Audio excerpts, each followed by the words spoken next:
चाष एवं चाषी समस्या को नहीं नुआपड़ा बीजेपी कार्यालय सांबादिक सम्मेलन अनुष्ठित होईछि। बीजेपी जिला सभापति सुब्रत ठाकुर सभापतित्व आयोजित यह सांबादिक सम्मेलन में कलाहांडी सांसद बसंत पंडा जोग देइथिले। आसंता 5 तारिख दिन नुआपड़ा जिलार समस्त सहकारी कर्मचारी विद्यालय चक अख बैंक सह समस्त मंडी को बंद करिवो बीजेपी। राज्य सरकार चाषी और चाष मारणा नीति शोषण और कषण विरोध में रास्ता को ओह्लाइब बीजेपी। जिले में विभिन्न मंडी में चलता कटनी छटनी ता सहित धान किणार दुर्नीति एवं भ्रष्टाचार विरोध में सीबीआई तदंत दाबी करिछि बीजेपी। तेबे चाष काम बिजुली चाषी को जोगाई दिया जाऊ, मंडी में कार्यरत हेमाली मानक मजूरी वृद्धि करा जाऊ, कपा और मक्का मंडी खोली चाषी को अभावी बिक्री रक्षा करा जाऊ।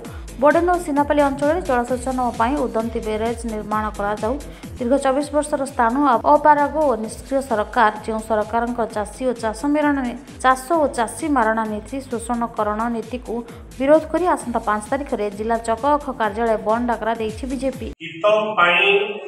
आसंता 5 तारिख दिन सकाल 6 रु अपराह्न 2टा पर्यंत 8 घंटिया चक अख बंद, व्यवसाय प्रतिष्ठान बंद, रास्ता घाट बंद, बैंक विद्यालय बंद, कार्यालय बंद, धान किणा बिका बंद, अन्य समस्त कार्यकलाप बंद करने नुआपड़ा बासी को अनुरोध जनाऊे।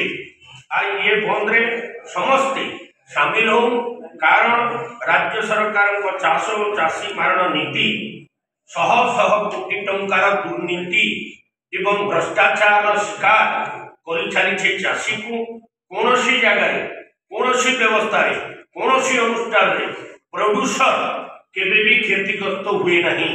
नुआपड़ारू राजकिरण सिंह देव को रिपोर्ट कामयाब टीवी।